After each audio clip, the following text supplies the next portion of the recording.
Just so we had some space for people who may want to, at some point in the evening, ask questions. We're going to do that at the end. We also have some flip chart paper here. If there's things that you need or want to write down to either not say or say, please feel free to do that. As I was struck, and I'm sure all of us were, this is an intensely disturbing film. As intensely disturbing as it is, it's important that we bring these things forward and talk about them. And our survey also reported from some 200 families some intensely disturbing information that still goes on today. I think for the most part by people who are just trying to do a good job, who are not wanting to do these things to people. These stories pass over time and generations, and we continue to hear them. So the messages are clear to students, whether they're stated directly or whether they are put forward in actions against students. We know there are great pressures in our school systems. We know that there is diversity in our classrooms, and that diversity is good.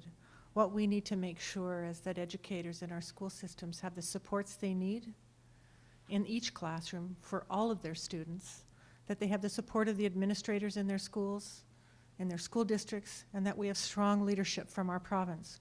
We need to start documenting and regulating and keeping track of what's happening to students in our schools so that we can have the courage to go forward and make legislation that prohibits the use of seclusion and restraints in non-emergent situations on all students. This is having an impact on the culture of everyone, both in our schools and beyond. So, what we want to do, as I said earlier, is we want to talk about some strategies and some different perspectives so that we can move beyond what's happening in our schools today. And that has been so eloquently and profoundly told to us in those surveys and in our film. So I'd like to introduce the first speaker on our panel. It's my pleasure to introduce Vianne Timmons, who is president. Sorry? Oh my gosh, Karen. Oh. That's okay. Sorry. Okay. Anyway, I'm just swept away by the film. So I'm very sorry, Karen. So we'll backtrack. I want to introduce Karen DeLong, Director of Community Development with Inclusion BC, who has really led the work that we've done with FSI in getting us on the track of doing some important surveying and some important thinking around what we want to come out of our work together. I'm very sorry, Karen. I guess I should look at. Oh, it has. Thank you, Karen. Anyway, we're going to go through the results of our survey, then we're going to get to our panel. So I'm going to turn it over to Karen. Thanks, Karen. Okay. You want your book back? Oh, yeah. Hi. Okay, so you all picked up a package, and the results of our survey are in there for you to take home and look at later. We've put a PowerPoint together just to highlight some of the data. And where do I point? All right, so as Faith has already mentioned, we developed a survey in the spring and launched it in June and let it run for about almost 2 months. And the purpose was to gather some evidence because we were, as she said, receiving a lot of calls, both of our offices, on this issue. So we knew there was probably more out there. That was just the tip of the iceberg. And our goal, as was also mentioned, was to put a call to the government to develop a requirement that all forms of these restraint and seclusion be documented, because we, as you will see, very few documentation, very little documentation is done when these are used, and then finally to prepare a regulation. Oops. So we had to obviously set up some definitions at the beginning of the survey so that people were clear on how to answer the questions. So we basically said that restraint was the use of some physical procedures And this is all in your document. So, for example, holding an individual in an immobile position for a time. That could be, you know, using some device or not. Could just be for staff. And seclusion was placement in an isolated area for an extended time, where the student is prevented from leaving. So it doesn't necessarily mean the door is locked, but the student is not able to leave on their own volition.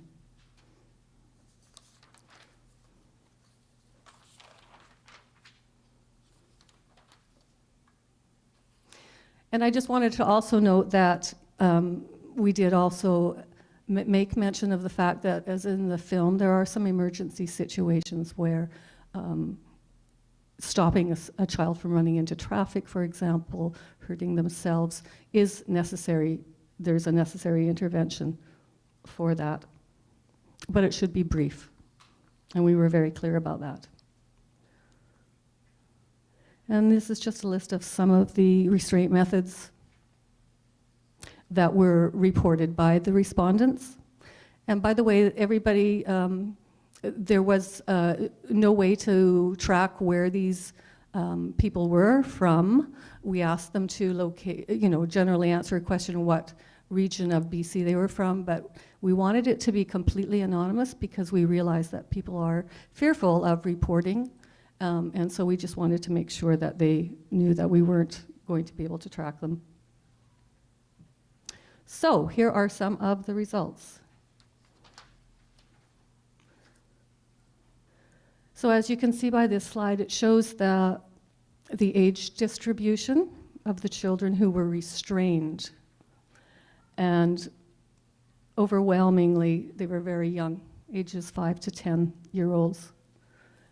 So we're talking about kindergartners up to grade, what, 3? 5, sorry.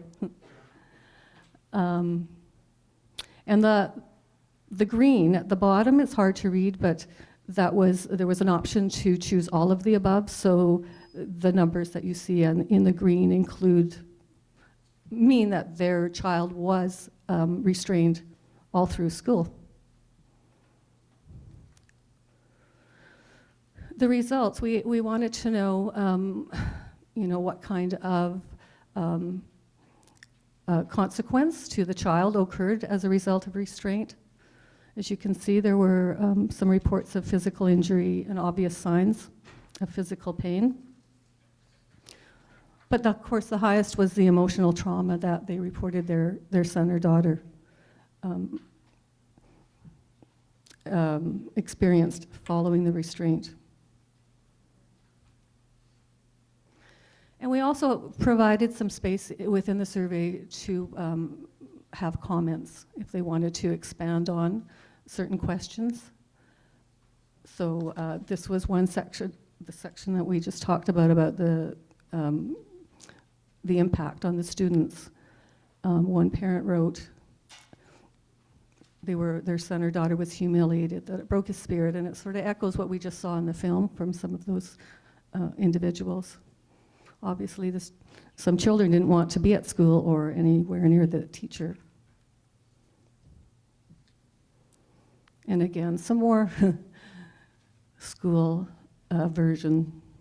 Hopelessness, I put in capitals because I think that's a pretty impactful statement coming from a family.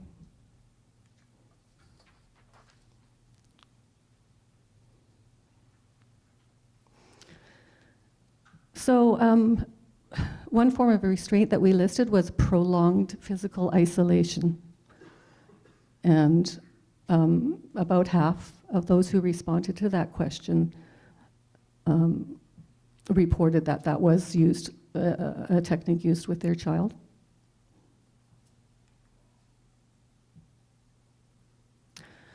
A matter of consent. Most parents reported that they did not consent to the use of restraint.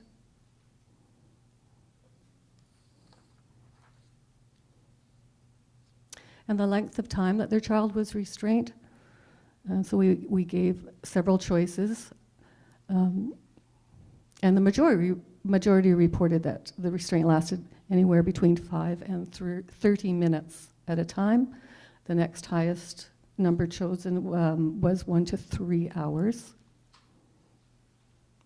And nearly half of all of those who responded yes to the restraint, your child has been restrained, reported physical injury or pain. And more than 3/4, again, reported emotional trauma.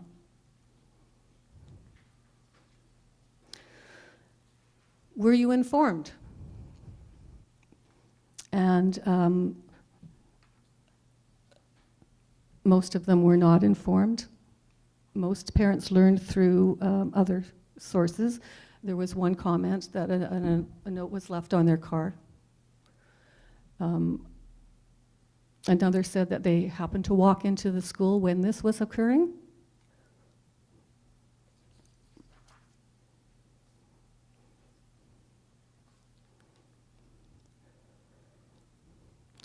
The question that relates to this, who was it that participated in the restraint? Special education assistants, unfortunately, were listed as the most common individual to participate in or be aware of it, followed by the teacher, resource teacher, school administrators. A whopping 96% were never informed by the school in writing. And were parents satisfied once they did find out about it and approached the school? Were they satisfied with the resolution of the complaint about restraint? And the large blue dot is no.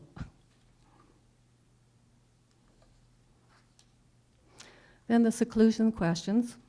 So we split them up, obviously. The first section was about restraint, and the second section of questions were pertain to seclusion. Okay, so the length of time again that children were held in seclusion.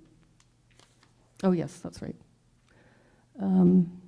So the pink is 5 to 30 minutes again. And the last blue one on your far right is unsure. Parents were unsure.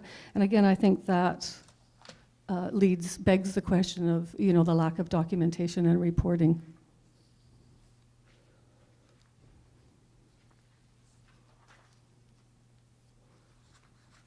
"84 of the parents who answered the question about consent said they did not consent to the use of seclusion.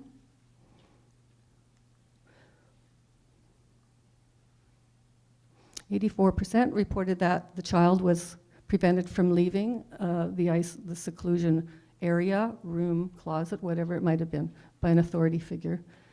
And there were many who reported that the door was actually locked. And I know of one situation where the school personnel admitted in a meeting that they had locked the door on a child. And again, some more comments.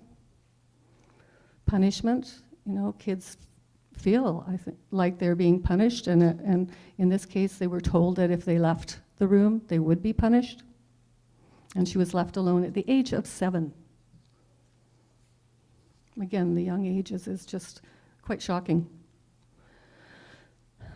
Okay, satisfaction when they raised complaints to the school about their children's seclusion.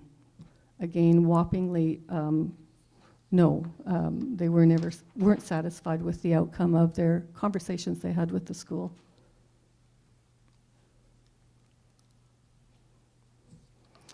And finally, we asked the question if whether we wanted to know whether or not, because we had been hearing that a lot of families had taken their kids out of school. We wanted to know, how prevalent that was. And we had, out of the 249, reported that they had actually removed their kids from the public education system. And many of them are in private schools at great expense to the family, obviously. And some are homeschooling, and which is something that they probably didn't intend to do initially, but obviously their concerns for their children's well-being was pretty important, high on the list.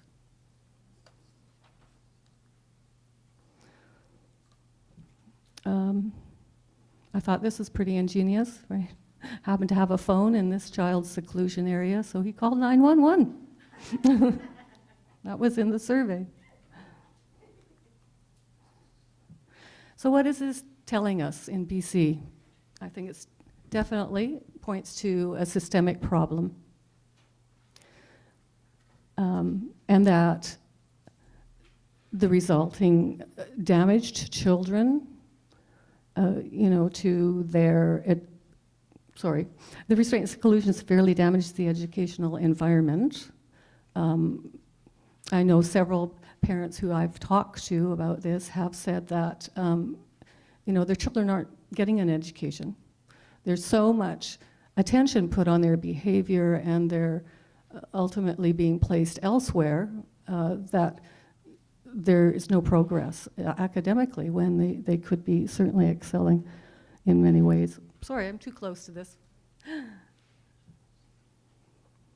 And I know our panel is going to talk about a little bit more about inclusive education and the benefits of that, and these practices certainly don't lead to good inclusive education. And then there's the physical and emotional health and well-being of the kids. So moving forward, what we would like to do, as Faith has said, is create a requirement that these techniques be reported to the school district, who's responsible for that, but also to the ministry. And I don't know if how many of you have been watching the news this week, but as a result of our survey being publicly shared this week, some very good media people happen to be able to catch the ear of the both the Minister of Education and our Premier and ask the question about, what do you think? What do you have to say about the results of the survey, and what is there going to be a ban? And they're certainly interested. We got their attention, so moving forward, we're going to be able to speak to them about these issues, about reporting for sure. And we also need a true assessment of the current situation. I think our survey, was just a start. It wasn't truly scientific in a research, I guess, lens on it, but it certainly speaks to the need and the need to look a little bit deeper into what is really happening in schools in BC. And also to create some more positive strategies to support these students who are exhibiting some issues that have led to these practices being used and abused.